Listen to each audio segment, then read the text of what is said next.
Ele diz assim que nenhum Máquina. homem é melhor que uma máquina, mas nenhuma máquina é melhor que um homem com uma máquina. Isso não é mais verdade. Eu falei isso lá no programa dele também. Ah, é? Então, por é isso. favor, Era vou essa a explicar. frase. Então vai, vamos Eu lá. vou explicar faça a versão nova da frase da máquina do homem. Então, dependendo do sistema, ele é melhor sim. Só para dar um exemplo, vou dar um exemplo só, que é o AlphaGo Zero. Vocês sabem da história do Kasparov, que ele perdeu, Kasparov campeão de xadrez, em 1992, se não me engano, ele perdeu para o Deep Blue, da IBM. Pela primeira vez, um campeão humano perdeu para uma máquina, para um sistema de inteligência. O que aconteceu? Daquela época em diante, esses sistemas, eles ganhavam de um humano, mas um humano usando o sistema sempre ganhava do sistema, sempre.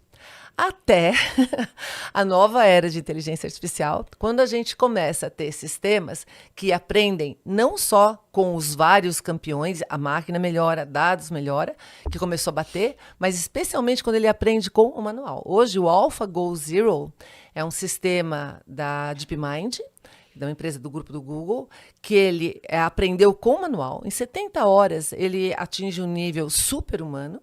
Ele ganha das máquinas que ganhavam dos campeões humanos. Ninguém mais ganha. Tanto que no ranking número 1 de xadrez e Go, que são jogos que você tem trocentas mil combinações, então, ou seja, para o cérebro humano é um desafio, e para a máquina é possível ela fazer todas essas combinações, a máquina... O AlphaGo Zero é o número 1. E ele ganha do humano, humano mais máquina, ele ganha do processo como um todo. Você não tem mais como competir com ele. Então, em algumas áreas que são puramente da natureza da IA, então, tudo que envolver grandes volumes de dados, velocidade, precisão, papapá, a gente não vai conseguir ganhar. Mas, será que a gente precisa? Na realidade, a gente tem muita coisa, que eu vejo as pessoas falando ao longo da evolução humana, né, de que a gente está perdendo para a máquina. Na realidade, o que a gente perde para a máquina são atividades que a gente fazia que a máquina faz. E algumas delas nem eram adequadas para a gente fazer. Então, até eu brinco que as pessoas falam, a gente está sendo substituído pela máquina. Quando a roda veio, ela não substituiu nossas pernas, ela ampliou. A gente começou a ir para muito mais lugares, mais veloz, ampliou o espaço. Quando a gente começa a ter óculos, telescópio, binóculo, a gente continua com nossos olhos enxergando mais longe, melhor. Então, na realidade, a máquina ela elimina ou substitui algumas atividades e aí você começa a fazer outras usando a máquina e se ampliando.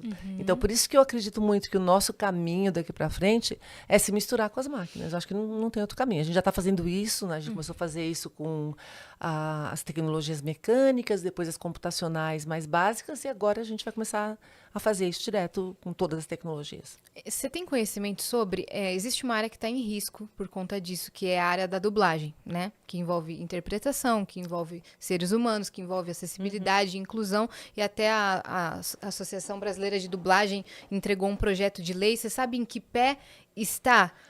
Não, eu não sei em que pé que está. Eu acompanhei a greve dos roteiristas de Hollywood, que aconteceu há uns meses atrás, em função disso. Agora, o que acontece? A gente está realmente vivendo uma transformação gigante no mercado que envolva criatividade, que envolve imagem. Qualquer área, livro. A IA está escrevendo livro. Ela está interpretando, ela está fazendo N Design. coisas. Só que eu comparo, até nesse livro, gente, tá? Acabei de lançar maravilhoso, Liderando o Futuro. Nesse livro eu falo sobre isso. Vamos fazer uma análise aqui. A gente tinha no século passado um processo de automação mecânica. Então, pensa antes das máquinas no século passado, antes da automação na indústria. Como que funcionavam os sistemas de produção?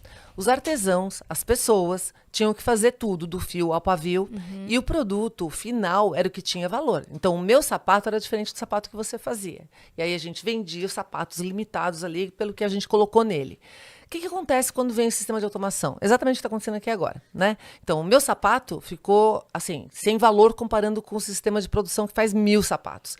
O preço unitário caiu, a diferença entre eles não existe mais.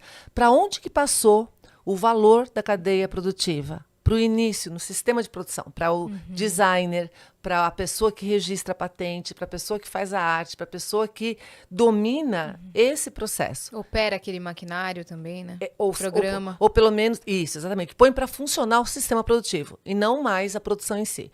que acontece com a indústria criativa ou a indústria cognitiva? Até agora. A gente acostumou com isso no sistema de produção mecânico. A gente dá valor para o produto final. O que a gente registra? O livro. O que a gente registra? O quadro. O que a gente registra? A música. O que a gente registra? A minha atuação, certo? O que acontece? A máquina criativa agora, né, a máquina que vai no grau cognitivo, ela está automatizando toda essa produção. Então, nesse sentido, para onde que a gente tem que se deslocar? Para o início da cadeia. Então, nesse deslocamento para o início da cadeia, você tem que ser a pessoa que ajuda na gravação de vozes aqui, para isso ser ampliado. Você aqui faz as perguntas corretas para fazer um livro. Então, a gente está desviando, ou está mudando o polo de valor do produto final para a origem da cadeia, para a intenção, para o prompt. Tanto que a gente está falando de não registrar mais um livro, de registrar o prompt que gerou aquele livro. Então, precisam ter novas leis, novas regras para isso gerar valor e eu conseguir ter retorno financeiro disso? Precisa. A gente está no meio do furacão aqui. Mas não adianta brigar com essas tecnologias da mesma forma que não adiantou os luditas baterem nas máquinas, né? Então, quando eu vejo as iniciativas de greve, de briga, a gente teve um monte de greve, briga contra o Uber. Adiantou? Não adianta. Toda vez que uma tecnologia nova vem para automatizar e ela traz valor para o público final, ela barateia o processo e traz mais acesso, a sociedade adota aquilo. Ela é inevitável. Então, tudo que puder ser automatizado vai ser. Nosso caminho é aprender a lidar com isso. Como é que eu extraio o valor disso?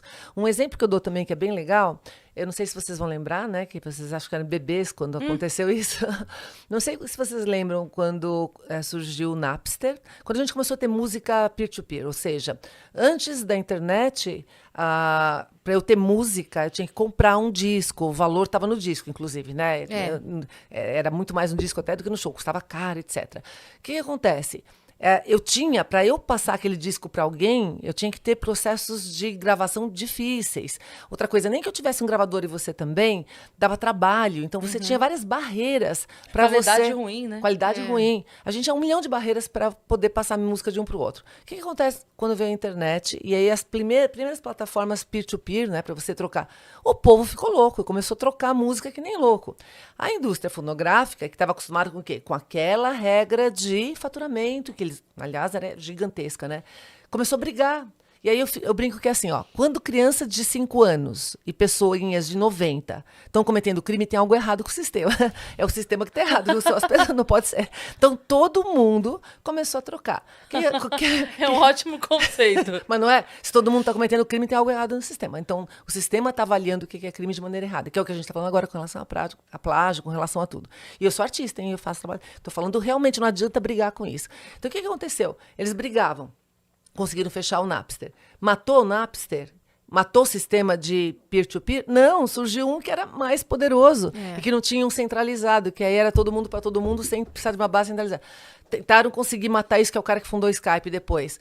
Matou, Nossa. resolveu? Não. Ampliou mais ainda. Cada vez que você tentava matar uma dessas iniciativas, surgia uma mais poderosa, uma mais poderosa. Até a hora que a Apple, que não era da área de música, a Apple não tinha nada a ver com isso, entendeu a dinâmica, o que ela fez? iTunes com o iPod e começou a vender uma música por uma música com aquilo que... Qual que era o problema que a gente tinha? Qualidade na música, dificuldade de você montar uma playlist de maneira legal. Ela fez o quê? Agregou valor nisso. Você comprava uma música por $1, e virou ainda portátil. Ainda portátil. Maior e fácil de utilizar, porque os outros MP3 player eram horrorosos. O que aconteceu? Em vez de brigar, ela criou uma solução que tornava a anterior obsoleta, que tornava a anterior não necessária. É essa sacada que a Apple teve algumas vezes, por isso que é uma das empresas mais... que a gente tem que ter aqui agora. E é muito difícil quando a gente está acostumado com um paradigma, né? Que você já fazia isso há trocentos anos. Aonde que está o valor agora? É isso que a gente tem que perguntar, né? Então, a dica a gente já sabe que o valor está subindo para o prompt, que a gente vai registrar em NFT do prompt. Sim. Então, você pega um livro, que é muito a minha área, né? Você pega um livro, se você perguntar com o mesmo título, Eu garanto que você vai fazer uma pergunta diferente para o chat GPT escrever, você faz diferente, eu faço diferente. Qual vai ser o melhor livro? Provavelmente o que tiver as melhores perguntas. Como é que você faz as melhores perguntas? Você sendo bom naquela área que você vai perguntar. Quem faz melhor no livro de culinária? Eu, que não sei nada, essa é uma das áreas que eu sou um horror, péssima, pavorosa, então hashtag fica a dica, não vai dar certo. Se eu tentar fazer um livro de culinária, vai ser uma coisa chinfrim, Porque você ruim. não vai saber o que perguntar, né? Não sabe o que perguntar. Então, para você poder... Tanto que outro dia, depois de uma palestra, um garoto veio para mim e falou assim, Marta, que curso que eu faço para ser um especialista de prompt? Eu falei assim, fofo. Todos nós vamos ser especialistas de prompt em alguma área. Então, vai estudar a área que você adora, uma área que você tem que saber muito. Seja especialista em algo. Algo.